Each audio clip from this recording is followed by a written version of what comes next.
श्रीराम समर्थ.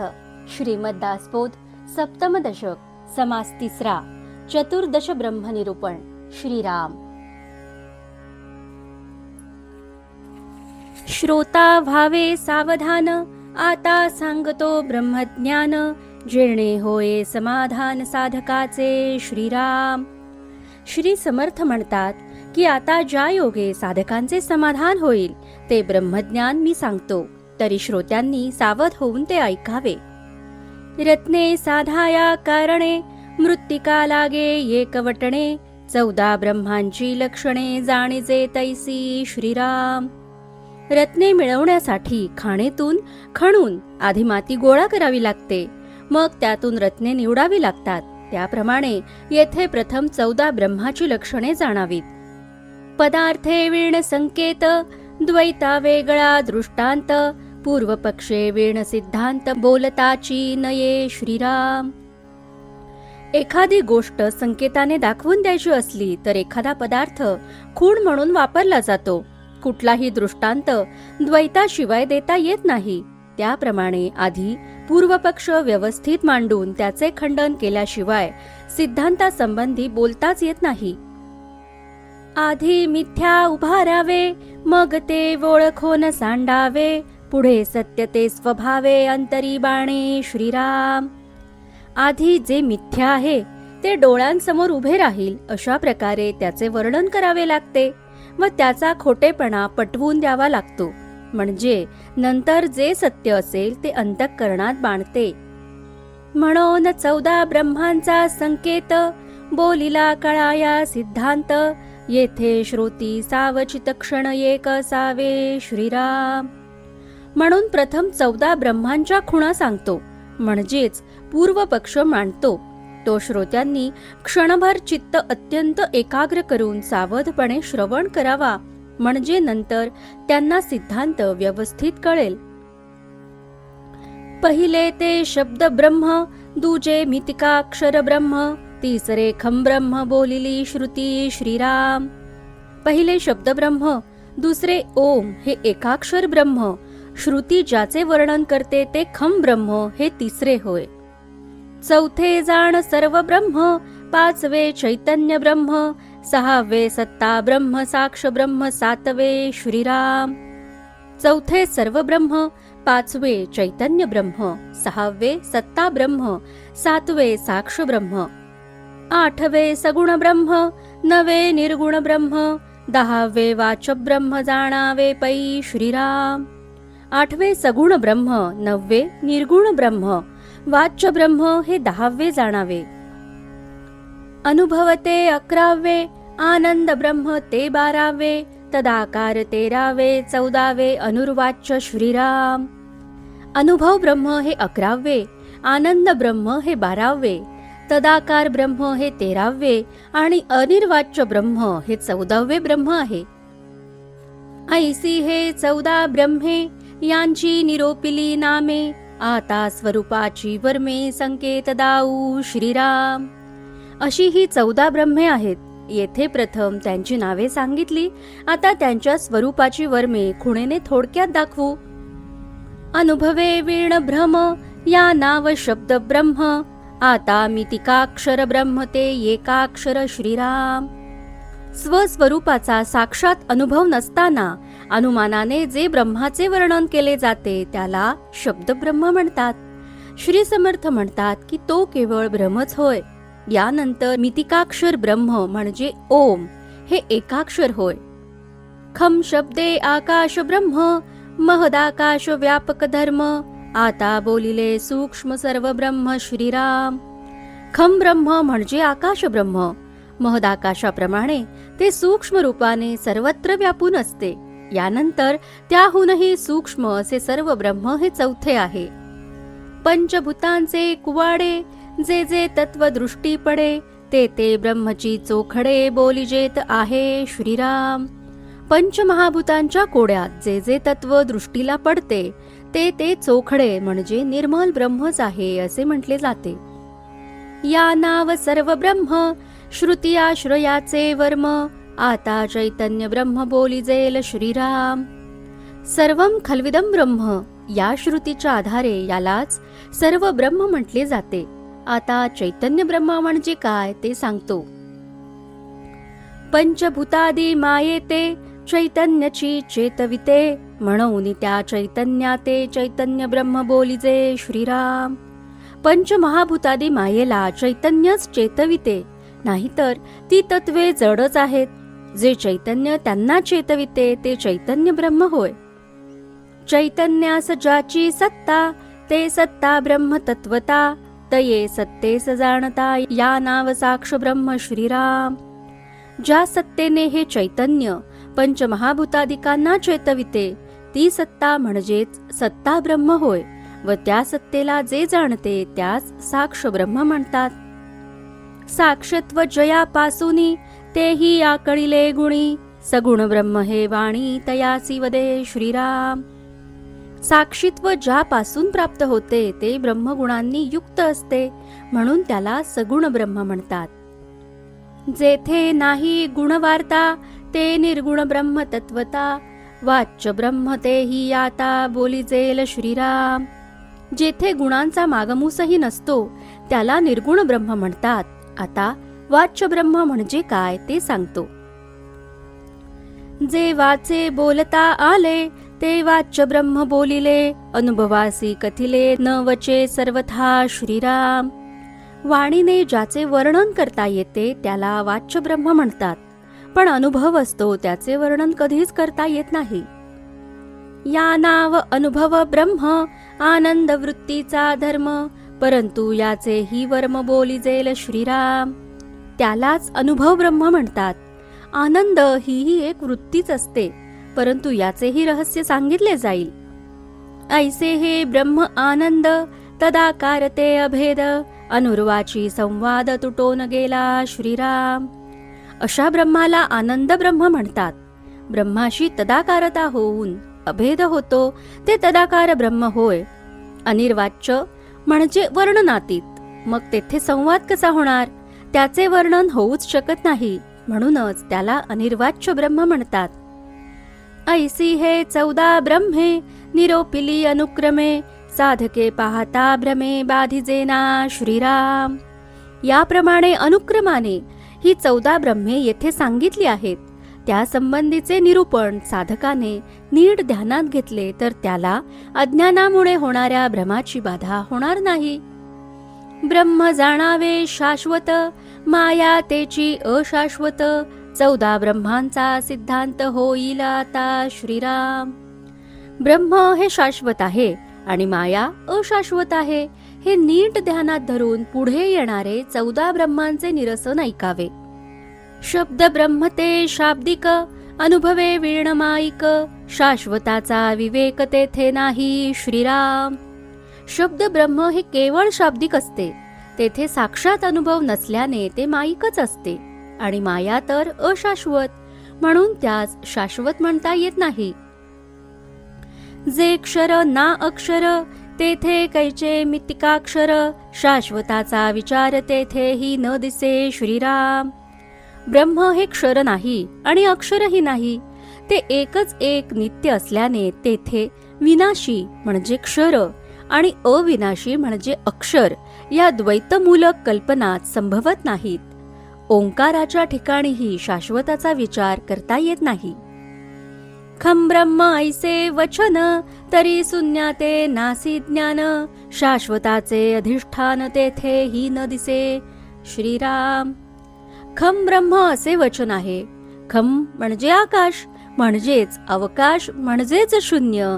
शून्याचा नाश ज्ञानाने होतो, म्हणून तेही शाश्वत ठरत नाही.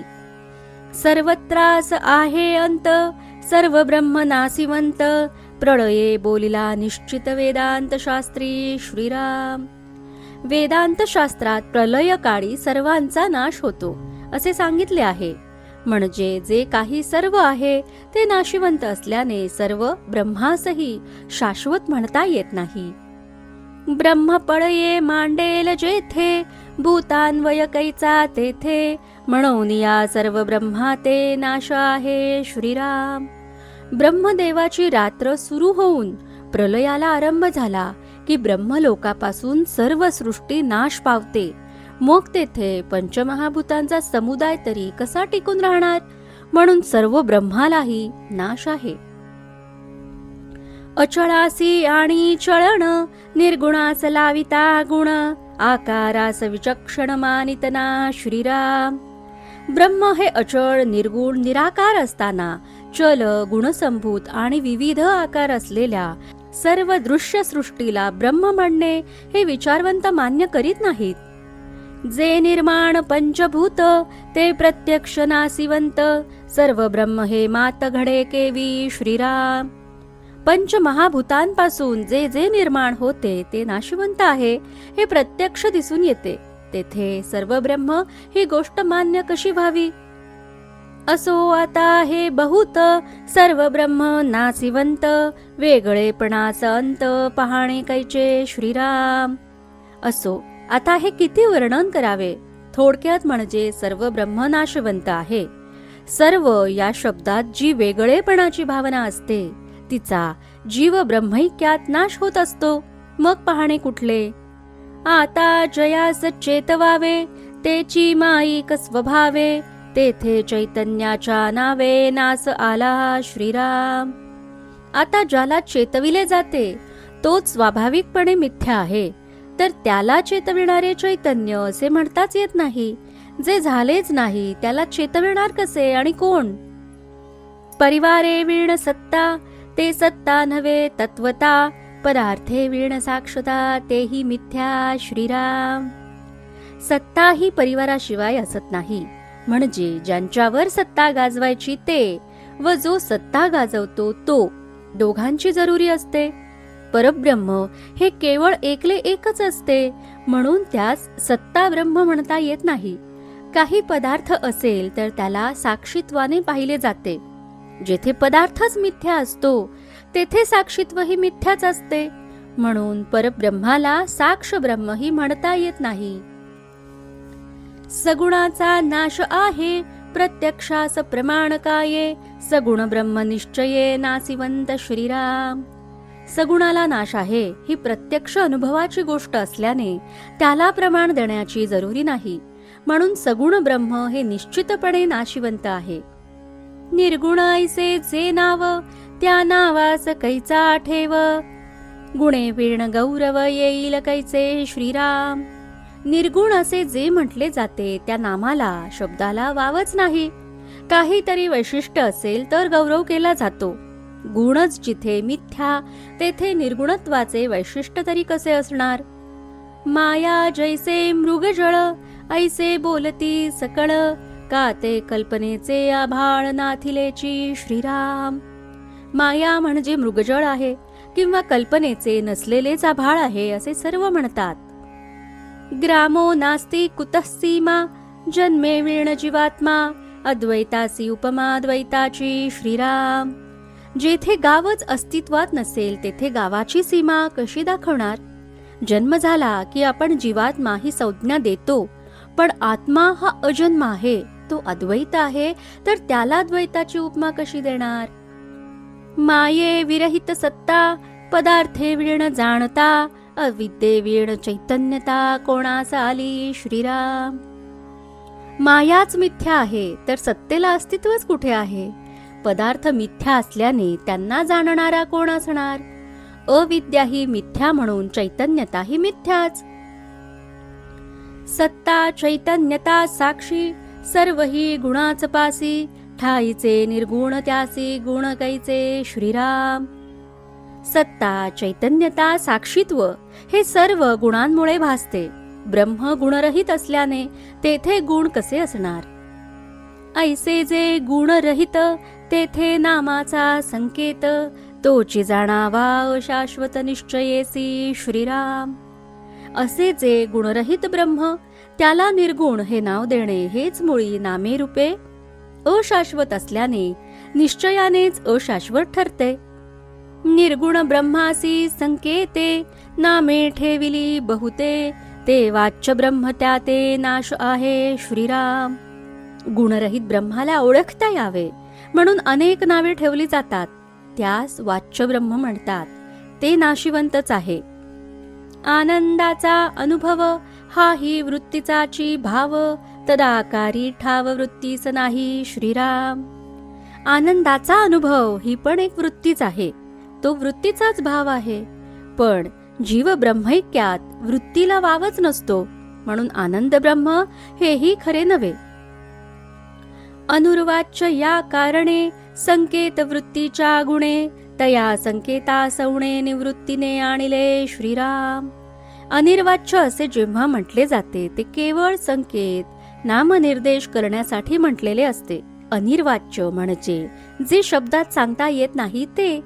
शब्द जेथे पोहोचू शकत नाही त्या परब्रह्मास अनिर्वाच्य म्हणणे हे खरे म्हणजे योग्य नव्हे. कारण शब्दाचा संबंध गुणांशी वृत्तीशी असतो आणि शुद्ध ब्रह्माच्या ठिकाणी वृत्तीच नाही निवृत्तीच असते.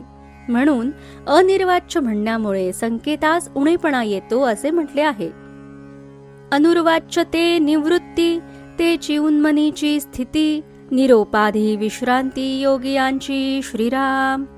मनातच निरनिराळ्या वृत्ती उठत असतात. त्या मनाचा जेव्हा आत्मस्वरूपात लय होतो तेव्हा त्या स्थितीला उन्मनी म्हटले जाते.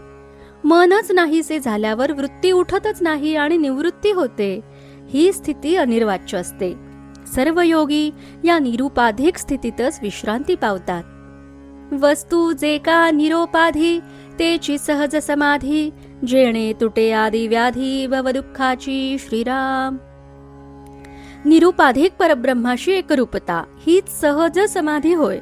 हिची प्राप्ती झाल्यावर संसारातील दुःखदायक आधी व्याधी सर्व नाहीशा होतात. जो उपाधीचा अंत तोची जाणावा सिद्धांत, सिद्धांत आणि वेदांत धारांत आत्मा श्रीराम. विद्या व अविद्या या दोन उपाधी सांगितल्या जातात. या उपाधींचा अंत होतो तेव्हाच ब्रह्म साक्षात्कार होतो. सर्व साधू संत वेदांताचे ग्रंथ यांचा हाच अभिप्राय आहे की आत्मा हा अपरोक्ष आहे. असो ऐसे जे शाश्वत ब्रह्म, जेथे नाही माया भ्रम, अनुभवी जाणे वर्म स्वानुभवे श्रीराम. असे जे शाश्वत ब्रह्म आहे तेथे माया भ्रम जराही नसतो. ते स्वसंवेद्य असल्याने त्याचे वर्म सांगता येत नाही, पण अनुभवी संत स्वानुभवाने ते वर्म जाणतात. आपुलेन अनुभवे कल्पनेसी मोडावे, मग सुकाळी पडावे अनुभवाचे श्रीराम. आपल्या स्वस्वरूपानुभवाने मी देह ही कल्पना मोडून टाकावी, मग आपोआपच सर्वत्र ब्रह्म साक्षात्काराच्या अनुभवाचा सुकाळ होईल. निर्विकल्पास कल्पावे, कल्पना मोडे स्वभावे, मग नसोनी असावे कल्पकोटी श्रीराम. निर्विकल्प वस्तूची कल्पना करू लागले की आपोआप कल्पनाच नष्ट होते.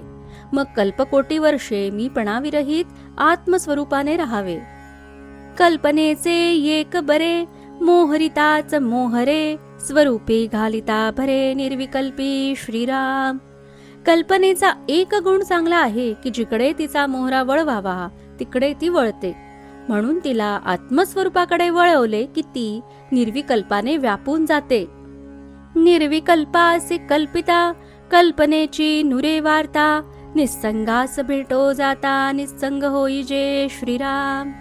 निर्विकल्पाची कल्पना करण्याचा अभ्यास केला की कल्पनेचा मागमूसही उरत नाही, ती पूर्णपणे नाहीशी होते. निसंगाची भेट घ्यायला गेले की भेट घेणाराही निसंग होतो. पदार्था ऐसे ब्रह्म नव्हे, माते हाती धरून द्यावे, असो हे अनुभवावे सद्गुरुमुखे श्रीराम. ब्रह्म म्हणजे काही एखादा पदार्थ नाही की हातात घेऊन दाखवता येईल. सद्गुरुमुखाने त्याचा अनुभवच घ्यावा लागतो. पुढे कथेचा अन्वये केलाची करू निश्चये, जेणे अनुभवासी ये केवळ ब्रह्म श्रीराम. पुढील समासात केवळ ब्रह्माचेच अधिक निश्चयपूर्वक निरूपण केले आहे. त्याचे श्रवण मनन केल्याने केवळ ब्रह्माचा साक्षात अनुभव येईल असे श्री समर्थ सांगतात. इति श्री दासबोधे गुरुशिष्य संवादे चतुर्दश ब्रह्मनिरूपणनाम समास तिसरा समाप्त. जय जय रघुवीर समर्थ.